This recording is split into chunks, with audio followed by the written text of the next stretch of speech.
Aujourd'hui, je prépare un album sur les aventures de la Belgique. Avec cette bande dessinée, les lecteurs pourront se familiariser avec nos institutions et comprendre notre État fédéral. C'est un défi, car cette BD proposera une véritable saga. Ce sera l'histoire d'une famille qui, en 1830, a été témoin de la Révolution. Ensuite, au fil des générations, avec les mariages, les naissances, on découvrira progressivement cet État fédéral dans la vie quotidienne des Belges. Maintenant, je vais camper, comme on dit, les personnages des différentes familles. J'ai invité des amis, on a retrouvé des costumes de différentes époques, et après le maquillage, on passera à la séance photo. Cela me permettra ensuite de dessiner mes héros.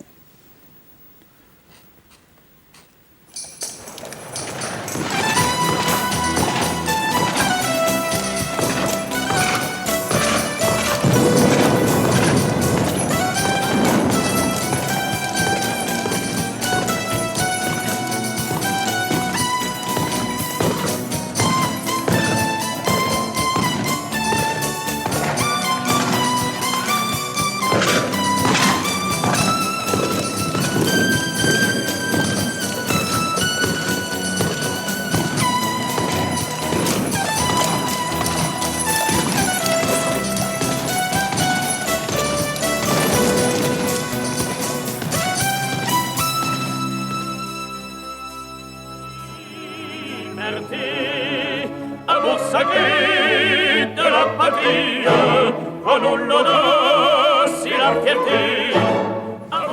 Je vais à Bruxelles défendre la famille contre la tyrannie, monsieur.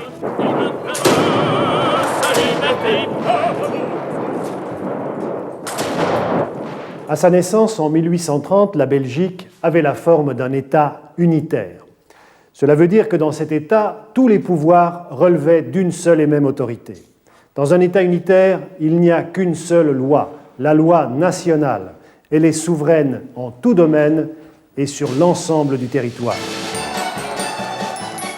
Cependant, les auteurs de la première constitution belge ont décidé une décentralisation très marquée. Ils voulaient ainsi s'opposer au régime hollandais, qui avait dominé la Belgique de 1815 à 1830. Ce régime était en effet caractérisé par une centralisation excessive des pouvoirs, dans les mains notamment du roi Guillaume d'Orange.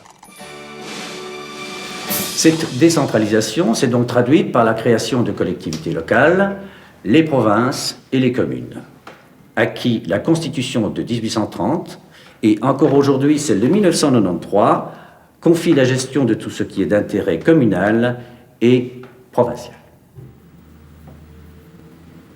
Donc, nous avons en 1830 l'État belge avec un État unitaire décentralisé, c'est-à-dire qui accorde certains pouvoirs aux provinces et aux communes. À partir de là, qu'est-ce qui va se passer? Eh bien, d'une part, l'État va prendre de plus en plus de pouvoirs au détriment des provinces et des communes, et d'autre part, n'oublions pas qu'en Belgique, il y a des Flamands et des Wallons. Ce sera l'origine du mouvement flamand et des revendications wallonnes. Tout d'abord, voyons comment la décentralisation est mise à mal. Cette décentralisation s'est édulcorée dans le courant du XIXe et du XXe siècle sous la pression de deux phénomènes. Premièrement, un certain nombre de problèmes ont acquis une dimension nationale. Par exemple, la voirie. Si en 1830 elle pouvait être gérée par les communes, cette compétence, à la suite du développement de la circulation routière, s'est révélée dépasser le niveau communal pour devoir être nécessairement appréhendée par le pouvoir central.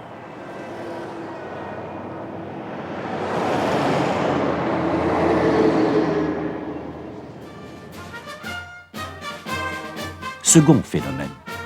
Les pouvoirs locaux se sont engagés dans toute une série d'investissements de caractère hospitalier, culturel, économique, exigeant des moyens financiers considérables, qu'ils ont obtenus grâce à des subventions de l'État, lequel, en contrepartie, a exigé un contrôle sur les collectivités locales.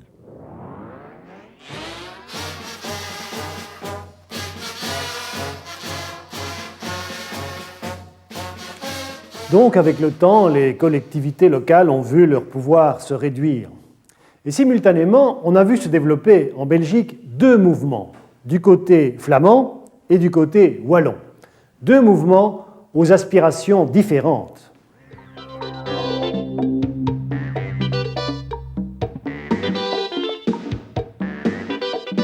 Le mouvement flamand militait pour la reconnaissance de l'identité linguistique et culturelle flamande. Il a fait triompher l'idée que la spécificité de la langue et de la culture devait s'exprimer à travers des institutions propres, dotées de véritables pouvoirs. C'est ainsi qu'ont été créées en 1970 3 communautés culturelles, les communautés culturelles françaises, néerlandaises et allemandes. Cette autonomie culturelle apparut rapidement insuffisante et elle a abouti, à travers les réformes constitutionnelles de 1980, 1988 et 1993, à une extension importante de la compétence des communautés. Elles ont d'ailleurs perdu leur appellation de culturelles, étant donné cette extension de leurs compétences. Nous avons donc en Belgique 3 communautés. La communauté française, la communauté flamande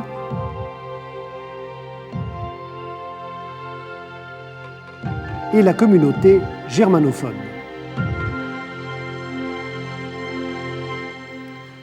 Ainsi, les racines du combat pour l'autonomie culturelle se situent dans le mouvement flamand au XIXe siècle et l'idée d'une refonte de l'État basée sur le régionalisme socio-économique s'est développée en Wallonie, surtout après la Deuxième Guerre mondiale.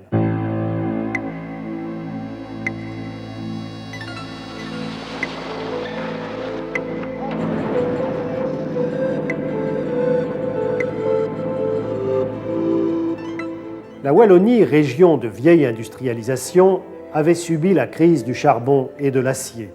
Elle ressentait le besoin d'une reconversion économique.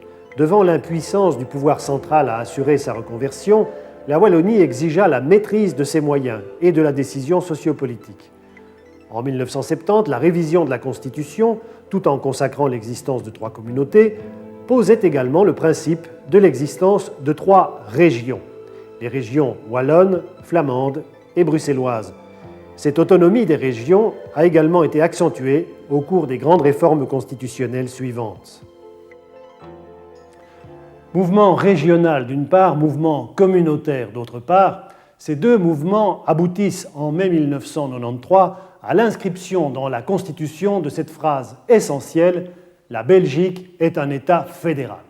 Qu'est-ce que ça veut dire ? Eh bien, ça veut dire que le pouvoir d'État, qui était jusqu'à présent concentré au niveau national, est maintenant réparti, éclaté entre des collectivités plus petites, les régions et les communautés. Mais ces régions et ces communautés se situent au même niveau de pouvoir que l'autorité nationale, que l'on appelle maintenant autorité fédérale, comme en Allemagne ou aux États-Unis.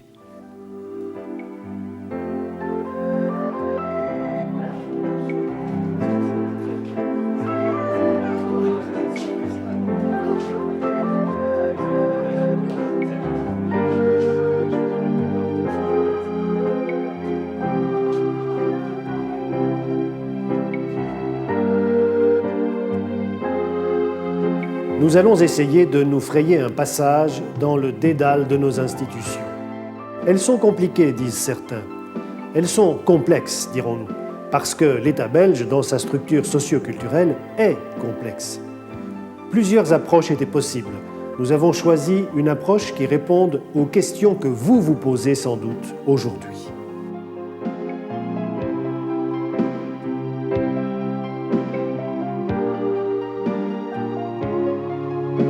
Quelles sont ces nouvelles institutions fédérales et de quoi s'occupent-elles?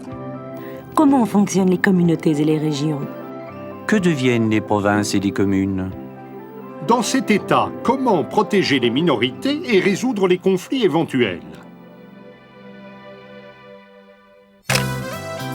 Eh bien, quelles sont ces nouvelles institutions fédérales et de quoi s'occupent-elles?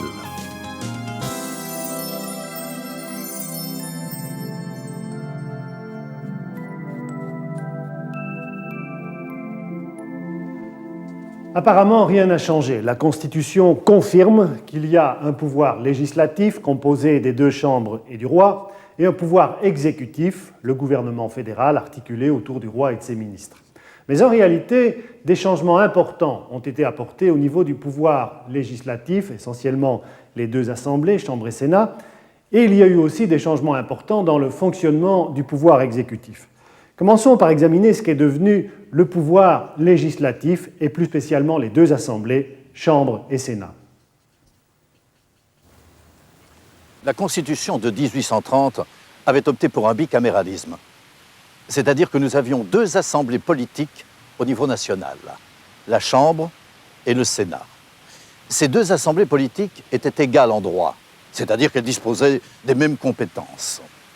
Les différentes réformes constitutionnelles maintiennent ce bicaméralisme. Cependant, le visage de ces deux assemblées a été profondément modifié. Voyons d'abord ce qu'est devenu la Chambre. Conscient de ce que nous l'avons attendu fort longtemps et qu'il consacre trois principes importants. La Chambre des représentants reste, au sens propre du terme, une assemblée des représentants de la nation, puisque l'ensemble des députés, pourtant réduits de 212 à 150, sont élus au suffrage universel direct. Pour être député, il suffit, comme aujourd'hui, d'être âgé de 21 ans. Mais, nouveauté importante, on ne peut plus cumuler un mandat de député avec l'exercice d'une fonction ministérielle. Nous y reviendrons.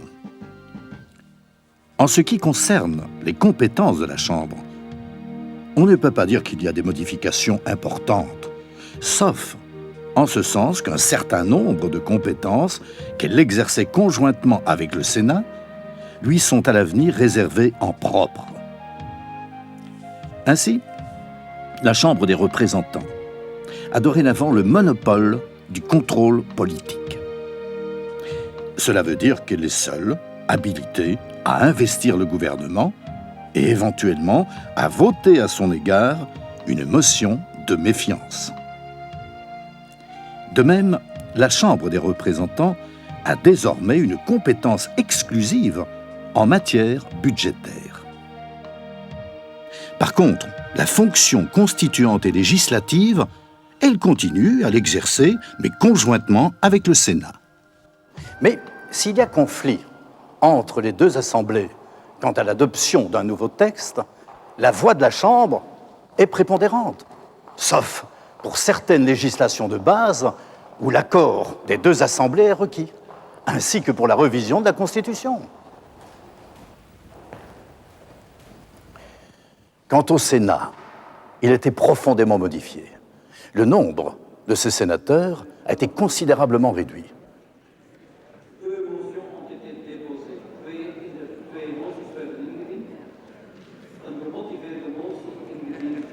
De 184, ils sont passés à 71. Ces 71 sénateurs se répartissent en 3 catégories. Il y a 40 sénateurs élus directement par l'ensemble des électeurs néerlandophones et par l'ensemble des électeurs francophones, à concurrence de 25 pour les premiers et 15 pour les seconds. Ensuite, 21 sénateurs sont désignés par les conseils de communauté en leur sein, dont 10 par le conseil de la communauté flamande, 10 par le conseil de la communauté française et un sénateur désigné par le conseil de la communauté germanophone. C'est avec ces sénateurs représentant les communautés qu'apparaît de la manière la plus évidente toute la dimension fédérale du Sénat. De cette façon, les communautés participent effectivement aux affaires fédérales. Enfin, 10 sénateurs sont cooptés. Les sénateurs néerlandophones cooptent 6 nouveaux sénateurs et les francophones 4. Il y a encore lieu d'ajouter à ces sénateurs les enfants du roi ou, à leur défaut, les descendants belges de la branche de la famille appelée à régner. Ils sont de droit membres du Sénat à 18 ans, mais n'ont voix délibérative qu'à l'âge de 21 ans. Tiens, à propos de l'âge, nouveauté importante. Alors qu'auparavant, pour être sénateur, il fallait être âgé de 40 ans, l'âge a été ramené, comme pour la Chambre des représentants, à 21 ans. Mais la réforme la plus importante se situe au niveau des compétences du Sénat. Et certains souhaitaient une disparition pure et simple du Sénat au profit d'un système monocaméral, comme c'est le cas dans les communautés et régions. D'autres préféraient un Sénat fédéral qui, comme aux États-Unis, disposerait des mêmes pouvoirs que la Chambre. Résultat, un compromis. Le Sénat est toujours présent, mais gravement amputé d'une partie de ses compétences. Ce n'est qu'au niveau de la fonction constituante, la Constitution, et législative, les lois, que le Sénat conserve certaines prérogatives. En effet, n'oublions pas que c'est la Chambre qui a le monopole de la fonction budgétaire et du contrôle politique. En ce qui concerne la fonction constituante, le Sénat l'exerce pleinement et conjointement avec la Chambre des représentants. En ce qui concerne la fonction législative, si le Sénat la partage avec la Chambre, c'est celle-ci qui, en cas de conflit, aura le dernier mot. Le Sénat conserve toutefois un droit d'initiative, c'est-à-dire que les sénateurs peuvent déposer des propositions de loi et des amendements par rapport aux dispositions votées par la Chambre. Ceci dit, l'assentiment des deux assemblées reste indispensable pour quelques matières importantes, comme ce qui a trait à l'organisation et aux intérêts fondamentaux de l'État, comme par exemple les lois à majorité spéciale et ce qui a trait à l'organisation des cours et tribunaux. La Chambre des représentants et le Sénat ont désormais davantage le visage d'assemblée d'un État fédéral. En effet, depuis la réforme de la Constitution de 1993, les communautés et les régions participent à la gestion des affaires fédérales. Cette participation, il faut le reconnaître, n'est pas aussi parfaite qu'aux États-Unis, où le Sénat fédéral est entièrement composé de représentants des États fédérés. Nos nouvelles assemblées, le constituant les a voulues plus stables. Ainsi, le roi ne peut plus procéder à la dissolution du Parlement et provoquer des élections anticipées que dans des hypothèses limitées, notamment lorsque le gouvernement n'a plus la confiance des chambres et qu'il se révèle impossible de trouver une nouvelle majorité. Voyons ce qu'il en est du pouvoir exécutif fédéral. Il reste, comme par le passé, composé du roi et des ministres. C'est le rouage fondamental du régime politique. Il a en fait la prééminence dans la conduite des affaires de l'État. La réforme de 1993 a apporté des changements importants au niveau du gouvernement fédéral. On a voulu lui donner une plus grande efficacité, une plus grande indépendance et une plus grande stabilité.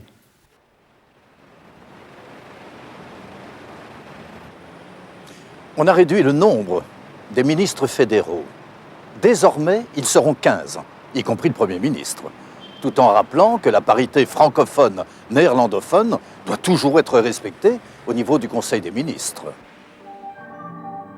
Deuxièmement, au nom de l'indépendance, il est interdit de cumuler la fonction de ministre avec celle de membre de la Chambre des représentants ou du Sénat.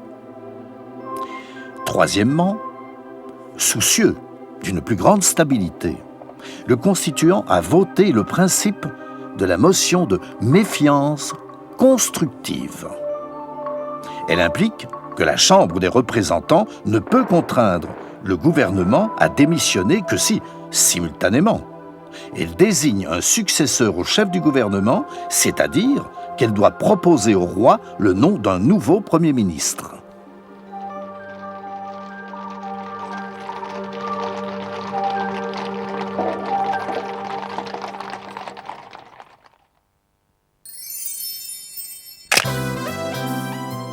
Dans cet État fédéral, comment fonctionnent les communautés et les régions? Quels sont leurs rôles?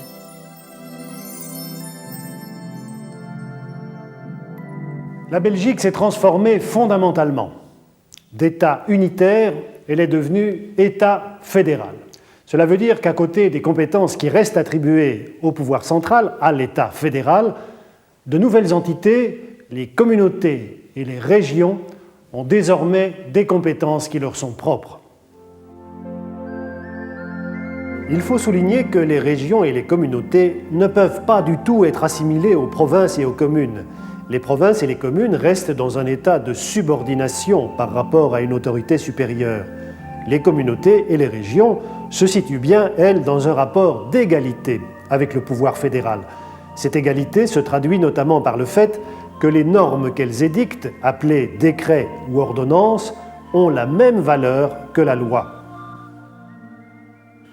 Voyons maintenant, comme nous l'avons fait pour le pouvoir fédéral, quelles sont les institutions régionales et communautaires et quelles sont leurs compétences. Nous accorderons ensuite une attention particulière au régime de la région bruxelloise.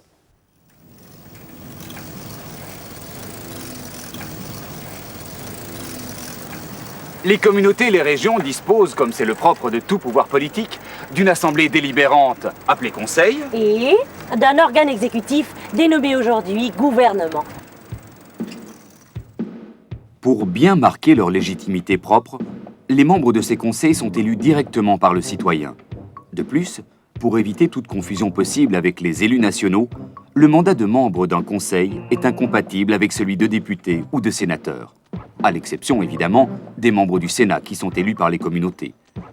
Ces conseils élus pour 5 ans remplissent les fonctions classiques des assemblées politiques, c'est-à-dire qu'ils contrôlent le gouvernement, qu'ils votent les budgets et qu'ils adoptent des décrets. Quant au gouvernement des communautés et des régions, ils sont élus par les conseils. Comme au niveau fédéral, le nombre de ministres est limité. Ils jouissent également d'une très grande stabilité, puisqu'ils ne peuvent être renversés par leur conseil que si celui-ci, en votant la méfiance, leur désigne en même temps un successeur. Ce système est appelé système de méfiance constructive. Grâce à ce mécanisme, il est indispensable qu'un conseil ait une solution de rechange s'il veut obliger son gouvernement à démissionner. Ces gouvernements sont les organes d'impulsion politique, chargés d'élaborer et de coordonner la politique de la communauté et de la région. La logique mathématique voudrait donc que nous ayons dans notre pays 6 assemblées et 6 gouvernements.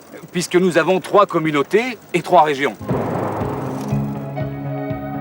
Et oui, pour rappel, la Belgique fédérale comprend 3 communautés, la communauté flamande, la communauté française et la communauté germanophone, ainsi que 3 régions, la région flamande, la région bruxelloise et la région wallonne. La réalité est différente. Différente parce que du côté flamand, on estimait qu'on pouvait confondre les institutions de la communauté et de la région. Il y a donc pour la communauté flamande et pour la région flamande un seul conseil et un seul gouvernement. C'est ce qui fait dire, et nous en verrons d'autres exemples, que le système institutionnel belge est un système asymétrique. Il y a donc en Belgique, au niveau des entités fédérées, 5 assemblées et 5 gouvernements.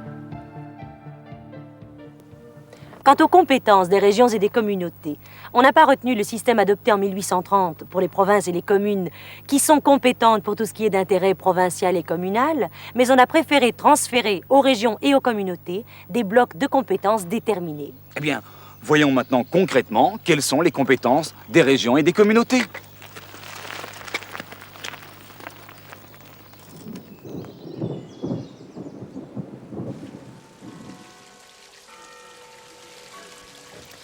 Lors de leur création, en 1970, les communautés ont été appelées communautés culturelles.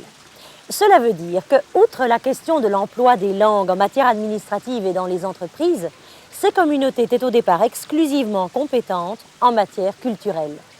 Par exemple, l'utilisation et la défense de la langue, les musées, les bibliothèques, mais aussi la radio, la télévision, le cinéma. Prêt pour le son. Prêt pour la présidence. Attention plateau. Prêt pour clavier. Top.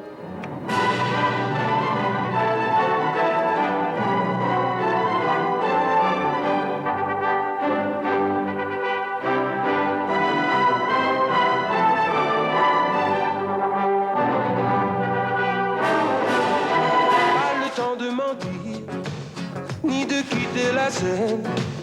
Yep, elle aura beau rougir, de toute façon, il faut qu'elle m'aime. Jean, revenez.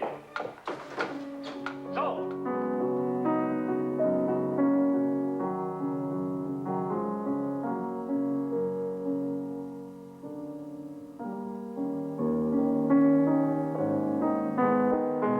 Au cours des différentes réformes, cette compétence des communautés culturelles, devenue et qualifiée par la suite de communautés françaises, flamandes et germanophones, s'est étendue à l'enseignement et aux matières personnalisables. Ce terme vise des matières qui, par nature, sont étroitement liées aux personnes dans leur épanouissement personnel et social, à savoir la politique de santé et l'aide aux personnes. Cette dernière comprend notamment la politique familiale, la politique des handicapés et du troisième âge, et la protection de la jeunesse.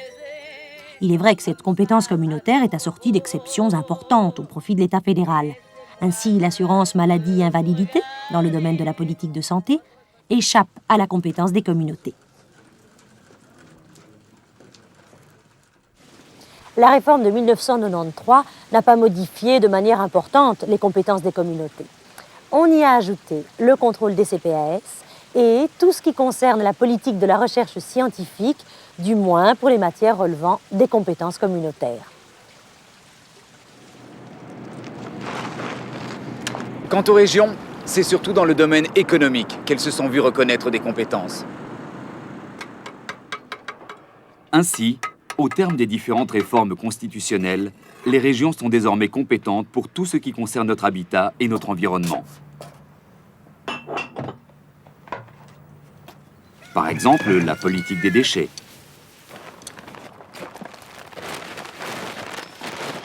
la distribution de l'eau, mais aussi la pêche et la chasse.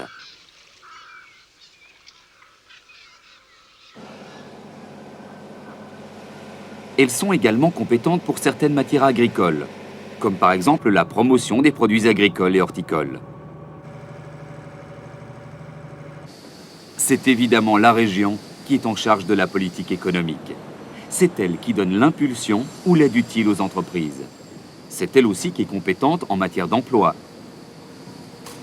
C'est elle qui gère nos routes, nos transports en commun, y compris les taxis et les aéroports régionaux.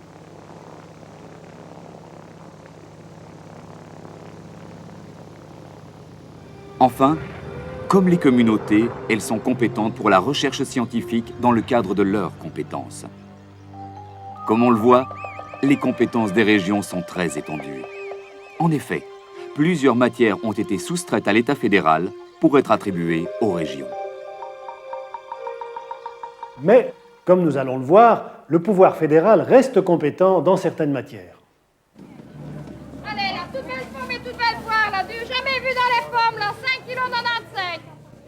On donnera à cet égard deux exemples.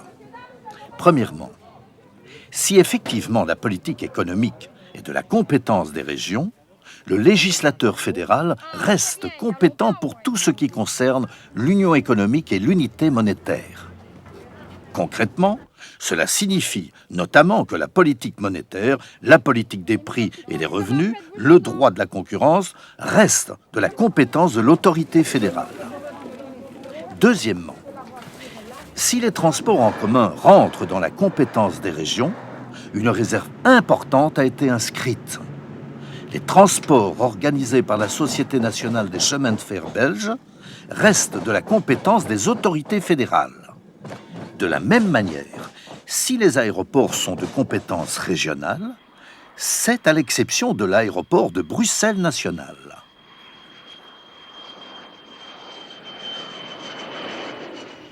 Dans les compétences des régions et des communautés, il est un domaine qui a connu une avancée importante, voire exceptionnelle, dans le cadre d'un État fédéral.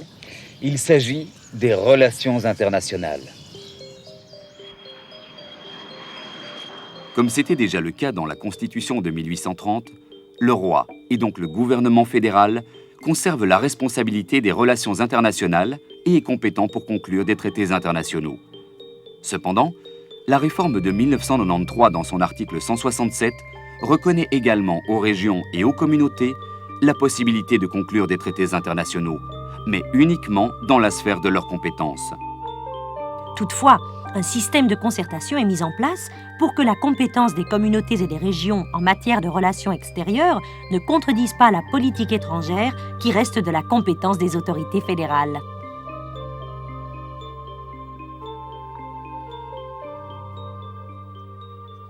Donc, dans notre Belgique fédérale, régions et communautés sont dans un rapport d'égalité avec le gouvernement fédéral.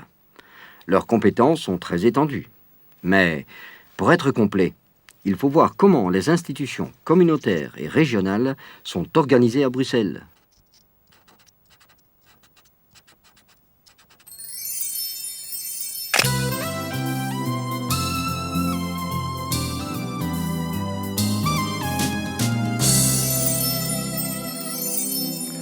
À Bruxelles, on s'en doute, c'était plus complexe. Il fallait organiser les institutions régionales et communautaires sur le territoire de la région de Bruxelles en tenant compte du fait que dans cette région, il y a des francophones et des flamands.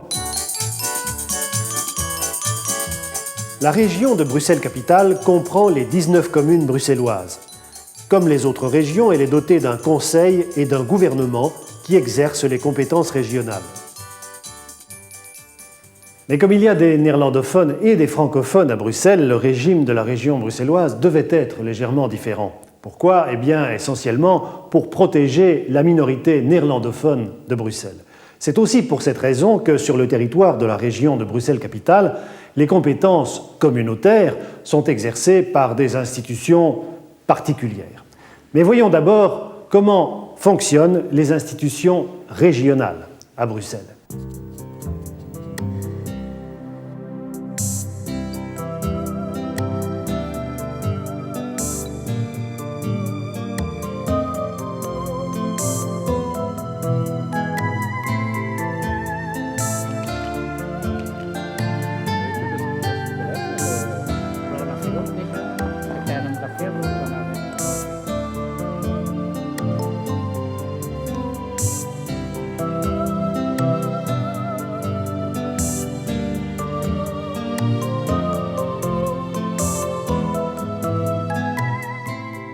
Depuis sa création en 1989, le Conseil de la région de Bruxelles-Capitale est composé de 75 membres, élus au suffrage universel direct. Quant au gouvernement régional, il est composé de 5 ministres. Il y a en outre 3 secrétaires d'État qui ne font pas partie du gouvernement, mais qui ont la possibilité d'assister aux réunions. Le Conseil et le gouvernement de la région bruxelloise disposent exactement des mêmes compétences que les autres régions. Cependant, compte tenu de cette spécificité de la région bruxelloise, certaines règles particulières sont prévues. Ces règles sont souvent inspirées par le souci qu'a le législateur d'assurer la protection des minorités. La première règle concerne la composition du gouvernement de la région de Bruxelles-Capitale. Elle est paritaire, ce qui signifie que, excepté le ministre-président, 2 membres sont néerlandophones et 2 sont francophones. La seconde règle porte sur les normes votées par le Conseil de la région bruxelloise. Celles-ci ne sont pas des décrets, mais bien des ordonnances. Ces ordonnances peuvent, comme les décrets, abroger, compléter ou modifier des dispositions législatives.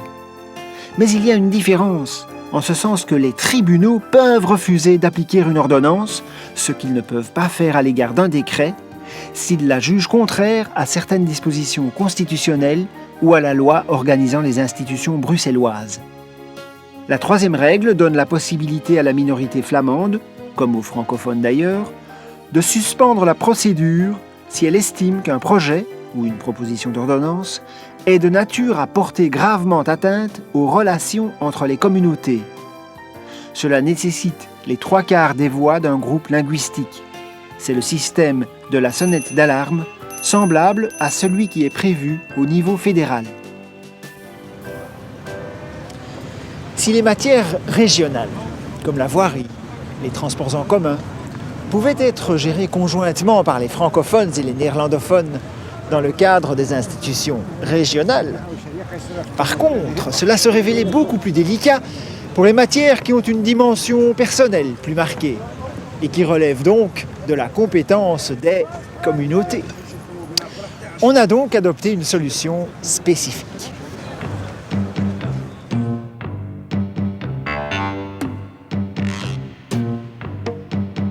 Chaque communauté exerce à Bruxelles ses compétences propres à l'égard des institutions qui se rattachent exclusivement à l'une ou l'autre d'entre elles, en raison soit de leur activité, pour les institutions culturelles ou d'enseignement, soit de leur organisation pour les institutions de soins. C'est ce que l'on appelle les matières unicommunautaires. Ainsi, l'hôpital universitaire Saint-Luc, dépendant de l'UCL, l'Université libre de Bruxelles ou le Théâtre national de Belgique relèvent-ils de la communauté française, tandis que la Vrije Universiteit de Bruxelles relève de la communauté flamande. Mais afin de garantir un ancrage institutionnel à Bruxelles pour les matières communautaires, on a mis en place des commissions communautaires flamandes et françaises. Ce sont des collectivités politiques qui ont leur propre système institutionnel, une assemblée et un exécutif, qui ont pour mission, sous la tutelle de leurs communautés respectives, d'élaborer, d'exécuter une programmation de l'infrastructure dans les matières communautaires, de créer, de gérer, de subsidier des institutions nécessaires, de prendre ou d'encourager les initiatives dans les matières culturelles et personnalisables. C'est ainsi que ces commissions communautaires subsidieront des crèches, des institutions culturelles et des services d'aide aux personnes âgées.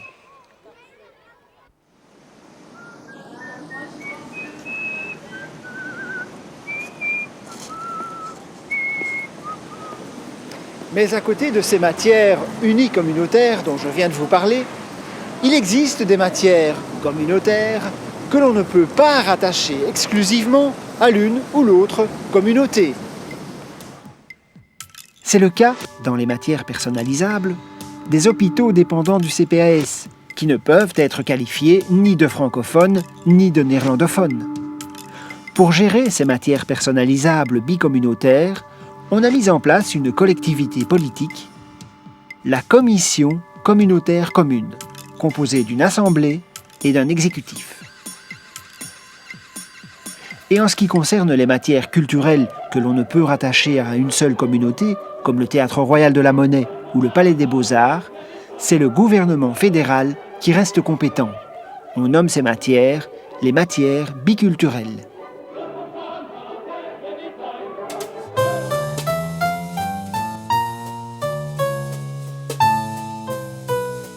Voilà donc le profil de nos communautés et de nos régions. Mais il faut vous rappeler que la structure institutionnelle de la Belgique est asymétrique, non symétrique. Cela veut dire que l'organisation et les compétences des communautés et des régions ne sont pas conçues de la même manière au nord et au sud du pays. Contrairement à ce qui existe du côté francophone et wallon, du côté flamand, il n'y a qu'un seul système institutionnel pour la communauté et la région. La réforme de 1993 accentue encore cette asymétrie, puisqu'elle permet aux communautés et aux régions, sur certains points, de s'auto-organiser. Concrètement, cela signifie que demain, en vertu de cette autonomie constitutive, la communauté flamande, le Conseil de la communauté française et le Conseil de la région wallonne pourront adopter des règles spécifiques en ce qui concerne l'élection, la composition et le fonctionnement de leur assemblée et de leur gouvernement. Cette asymétrie se retrouve également au niveau des compétences. L'article 138 de la Constitution permet de transférer des compétences de la communauté française à la région wallonne ou à la COCOF, la Commission communautaire française de la région bruxelloise. Cela a été réalisé pour certaines matières, comme le sport ou le tourisme.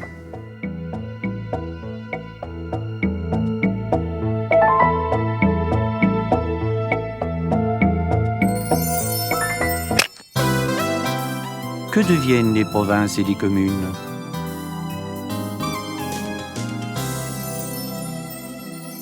En 1830, donc, la Belgique était un État unitaire mais décentralisé. Décentralisé, cela veut dire que des collectivités publiques, comme la province ou la commune, ont des pouvoirs et les exercent sous le contrôle, ou comme on dit, sous la tutelle de l'autorité supérieure.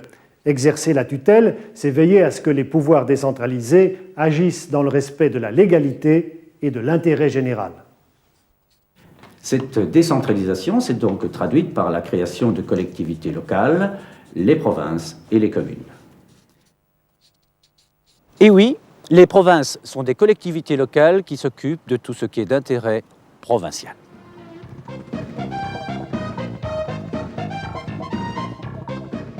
Les organes de la province sont le conseil provincial, la députation permanente et le gouverneur. Les communes sont les institutions les plus proches du citoyen. Elles règlent tout ce qui relève de l'intérêt communal. Le fonctionnement de la commune s'articule autour de 3 organes: le conseil communal, le collège des bourgmestres et échevins et le bourgmestre. La réforme de l'État n'a pas fondamentalement modifié la vie de ces collectivités locales. Elle a cependant, et ce depuis 1980, apporté un certain nombre de modifications au fonctionnement des institutions provinciales et communales. Au niveau provincial, la modification essentielle apportée par la réforme de 1993 est la scission de la province de Brabant, divisée en 2 provinces distinctes, la province du Brabant wallon et la province du Brabant flamand. Il y a dès lors en Belgique 10 provinces au lieu de 9. Il faut souligner que le territoire correspondant à celui des 19 communes bruxelloises se trouve soustrait à la division en provinces. Les compétences provinciales y sont exercées par les institutions communautaires et régionales existantes à Bruxelles. Sur le plan communal, 2 réformes ont été introduites en 1993.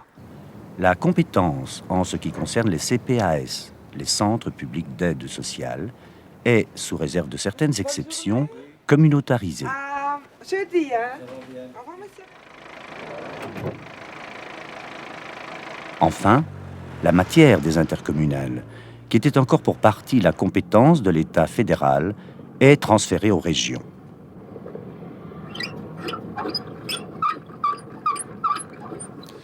Si l'on se rappelle que la tutelle sur les provinces et les communes relève déjà depuis 1980-1988 de la compétence des régions, on constate que ces dernières ont des pouvoirs toujours plus étendus en matière de pouvoirs locaux. Dans cet état, comment protéger les minorités et résoudre les conflits éventuels? En Belgique, il y a des flamands, des francophones et une petite communauté germanophone. Les flamands, incontestablement, sont les plus nombreux. Mais à Bruxelles, la proportion entre flamands et francophones est inversée. Les francophones sont incontestablement majoritaires. La démocratie ne doit jamais se confondre avec la loi de la majorité. Elle doit être à l'écoute de la minorité et des préoccupations de celle-ci. Ainsi, des mécanismes ont été imaginés pour assurer la protection des minorités. Concrètement, 4 types de garanties ont été prévus. Voyez plutôt. La première garantie, sans doute la plus importante, est que le Conseil des ministres est composé sur une base paritaire. La seconde garantie concerne le fonctionnement des assemblées.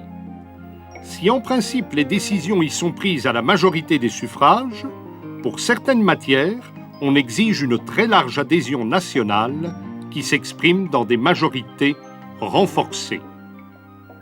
La troisième garantie, dénommée sonnette d'alarme, permet dans certains cas la suspension de la procédure d'examen d'un projet ou d'une proposition contestée. Enfin, dans certaines communes où il y a des minorités linguistiques importantes et qu'on appelle communes de la frontière linguistique ou communes périphériques, un régime de facilité a été mis en place en matière d'emploi des langues, en matière administrative et dans l'enseignement. On rappellera que les mêmes types de garanties ont été prévus aussi dans le fonctionnement des institutions bruxelloises, dans le souci d'assurer la protection des minorités. La structure fédérale de l'État belge implique non seulement la protection des minorités, mais aussi l'organisation de la solution des conflits. Dans un État fédéral où coexistent plusieurs entités autonomes et égales en droit, il y a nécessairement plus de conflits que dans un État unitaire. Tout comme dans une famille, il y a plus de disputes s'il y a plusieurs frères et sœurs que s'il n'y a qu'un seul enfant. Tout État fédéral doit donc prévoir les moyens de régler les conflits et, si possible, de les prévenir. En l'occurrence, il s'agit des différends entre États communautés et régions. Les conflits entre l'État, les régions et les communautés peuvent être de deux ordres, conflits d'intérêts et conflits de compétences.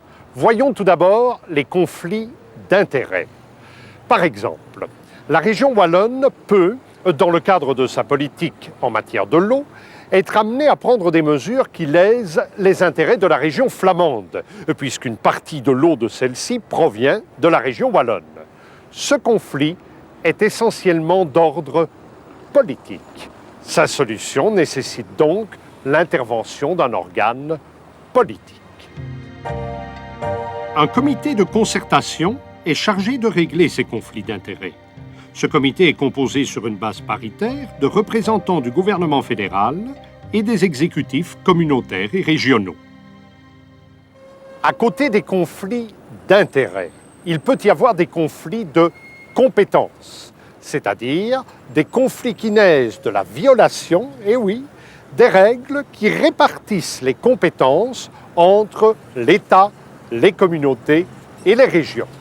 Ces conflits sont d'ordre juridique et nécessitent donc une solution juridique. C'est à la Cour d'arbitrage qu'a été attribuée la mission de régler ces conflits. La Cour, Hof, der Hof. Cette Cour est composée paritairement de 12 juges, la moitié devant posséder une expérience politique et l'autre une expérience juridique. Cette Cour possède un pouvoir important, puisque dans un cas de violation des règles répartitrices de compétences entre État fédéral, région ou communauté, elle peut annuler la norme contestée. Ainsi, si demain l'État fédéral adoptait une loi en matière d'enseignement, alors qu'il s'agit d'une compétence des communautés, la Cour d'arbitrage pourrait annuler cette loi. Mais au-delà de ces interventions dans les conflits de compétences, la Cour d'arbitrage joue également un rôle dans la vie des citoyens. En effet, cette Cour peut être saisie non seulement par les autorités politiques fédérales, communautaires ou régionales, mais également par toute personne, physique ou morale, qui justifie d'un intérêt. La réforme de 1993 marque le terme d'une évolution commencée il y a plus de 20 ans. Elle fait de la Belgique un État fédéral. Cette transformation profonde des structures de l'État belge devrait permettre aux régions et aux communautés de vivre selon leurs aspirations dans une structure qui n'est plus destinée à être modifiée, à quelques nuances près. Car cette transformation est plus qu'une étape, c'est un aboutissement. Mais il est vrai qu'un État fédéral est plus vulnérable qu'un État unitaire. L'État fédéral ne peut survivre qu'à deux conditions: être inspiré par la loyauté fédérale et mettre en place des mécanismes de coopération entre les entités fédérées. La loyauté fédérale, c'est la mise en œuvre concrète de notre sentiment d'appartenir à la Belgique et de notre volonté de citoyens de continuer à vivre ensemble dans cette Belgique fédérale. Cette loyauté implique que la fédération et les entités fédérées agissent dans le respect des dispositions constitutionnelles et légales. Elle implique aussi que leur comportement soit en harmonie avec la structure fédérale et en respecte les équilibres. Mais dans un État fédéral, la coopération est elle aussi une pierre angulaire. C'est le contrepoids de la reconnaissance de l'autonomie des entités fédérées. La coopération entre entités fédérées, c'est la garantie de la sauvegarde de l'État. Sans cette coopération, l'État ne serait que la juxtaposition d'entités indépendantes. Il n'existerait pas en tant que tel. Loyauté, coopération. Ce sont les deux mots-clés pour que le pari de l'État fédéral soit tenu, pour que l'État fédéral subsiste et fonctionne. Car sans loyauté, sans coopération, c'est l'avenir même de la Belgique en tant qu'État qui sera remis en question.